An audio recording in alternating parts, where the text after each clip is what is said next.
आजच डाउनलोड करा आणि तुमच्या आवडत्या मालिकांचा आनंद लुटा। तिला कळत नाही ती कोणाशी डील करते ते, तिला याचे परिणाम भोगावेच लागतील। मलाही सिद्धू आणि आदित्यचं म्हणणं पटतंय। आपण आत्ताच या सगळ्याचा सोक्ष मोक्ष लावून टाकूया आणि तेही त्वरित तात्काळ ताबडतोब। एक मिनिट आदित्य सिद्धू जैन प्लीज घाई करू नका। हे बघा ती खूप विचित्र बाई आहे। आपल्याला ह्या सगळ्यातनं एक सेन्सिबल सोल्युशन काढायचं। पण आई हा मार्ग आहे, त्यांचं म्हणणं मान्य करा आणि विषय मिटवा। नाहीतर तुम्हाला कोणाला जर त्यांचं म्हणणं मान्य नसेल तर मी त्यांच्या समोर जाऊन सगळ्यांच्या वतीने हात जोडून माफी मागायला तयार आहे। पण मी काय म्हणते ऍक्सेप्ट करूया ना त्या जे म्हणतायत ते। दिशा प्लीज। एक सासू मॉम, मला तुम्हाला असं त्रासात नाही बघवत आहे, खरं सांगते। तुम्ही सगळे जरा थांबा। आई, मावशी, तुम्ही जे काही म्हणाल ते आम्हा सगळ्यांना मान्य।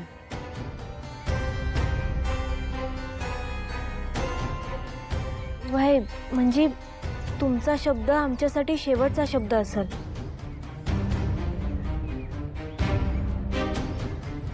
जमली का सगळी पिलावळ?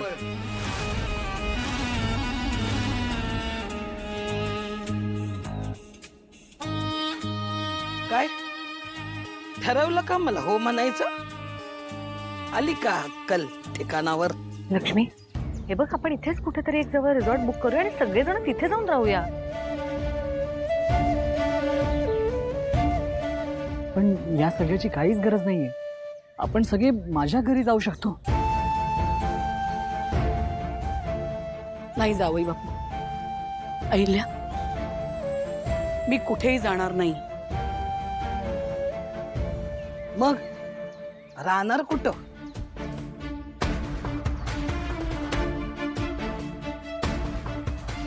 इथेच मी माझ्या माणसांबरोबर इथेच या घराच्या अंगणातच थांबणार।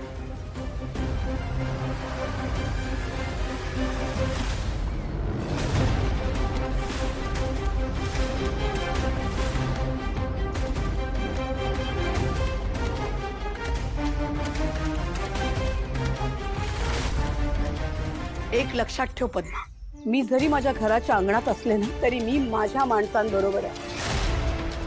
आम्ही सगळे एक आहोत, एकत्र आहोत। माझी सगळी नाती माझ्या बरोबर उभी आहेत।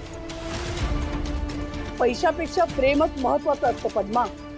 आणि लक्षात ठेव, विजय हा कायम नात्यांचाच होतो। येशी गुळ लावलेली वाक्य मला नको ऐकूस। विजय फक्त पद्मावतीचाच होतो आणि तो झाल्याशिवाय ही पद्मावती गप्प बसणार नाही।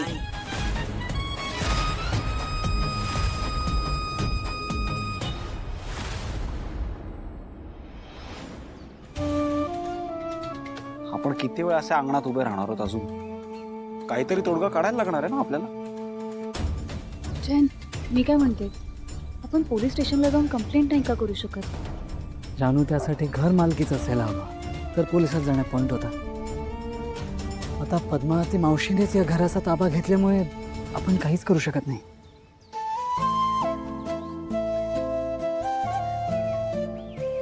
लक्ष्मी, आपल्याला असं घराबाहेर पडावं लागेल असं स्वप्नात सुद्धा वाटलं नव्हतं का? अजूनही हे घर आपल्या हातून गेलेलं नाही आणि इतक्या सहजासहजी आपण जाऊही द्यायचं नाही। बरोबर बोलतेस तू, काहीतरी मार्ग काढायलाच हवा। आई, माझ्या पोटात खूप दुखतंय। काय झालंय? काय कशाने? अचानक काय झालं? काय झालं? अरबट सरबट काही खाल्लेस का शाळेत? नाही काय रे वरद, काय झालं? बाबा, माझं पोट दुखतंय। पण संतोष, त्याला बाथरूमला घेऊन जा बाळा। अगं आई, आत कुठे नेतेस? आतमध्ये जायची परवानगी नाही आपल्याला।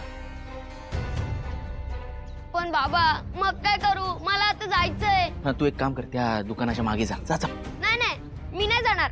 आपलं घर आहे ना। आता आपल्याला आपल्या घरात नाही जाता येणार आहे। तू बाबा जे सांगतोय ते ऐक ना बाळा। नाही नाही, मी नाही जाणार। वरद, अरे आई बाबा, आत्ता तरी आडमुठेपणा सोडा हो म्हणून टाका, काही उपयोग नाहीये त्याचा.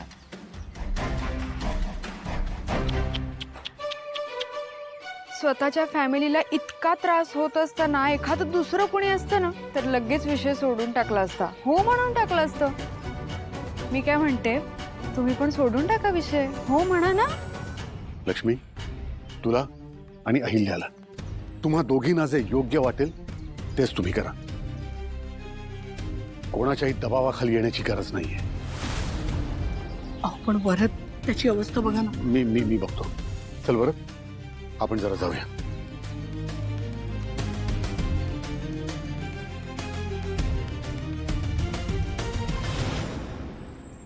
आई, आपण सगळे आमच्या घरी सुद्धा जाऊ शकतो ना.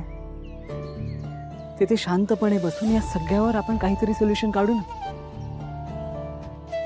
नाही जावई बापू. अहो मी आई, अगं असं काय करतेस?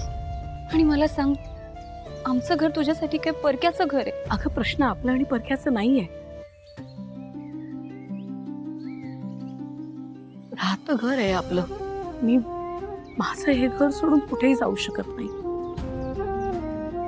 जावई बापू, मला समजून घ्या, माफ करा. मी ठीक आहे आई,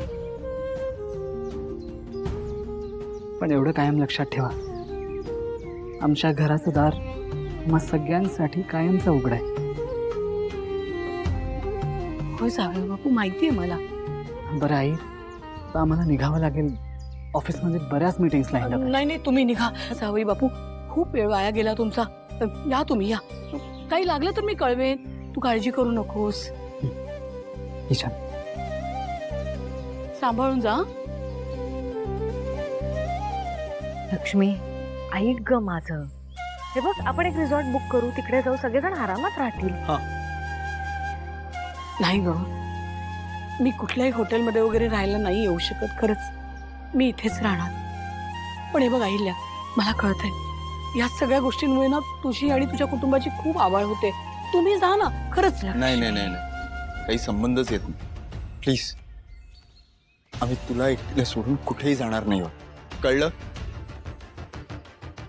आदित्य, अर्थातच काकू, तुम्ही सगळे इथे असताना आम्ही कुठेही जाणार नाही.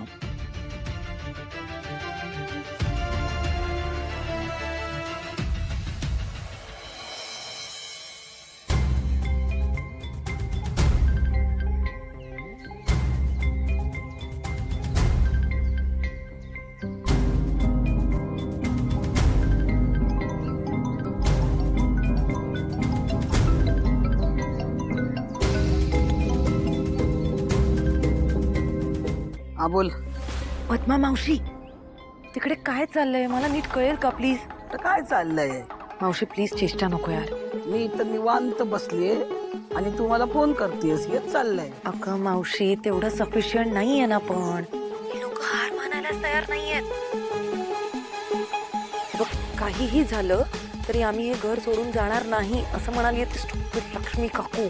प्लीज डू समथिंग वियर्ड यार. म्हणजे ना, असं काहीतरी कर की त्यानंतर त्यांच्याकडे दुसरा काही ऑप्शनच उरणार नाही. प्लीज. काळजी करू नको. पद्मावती नाव आहे माझं. त्या दळवींच्या समोर असे पर्याय उभे करीन ना का माझं ऐकल्याशिवाय त्यांच्या समोर पर्यायच राहणार नाही.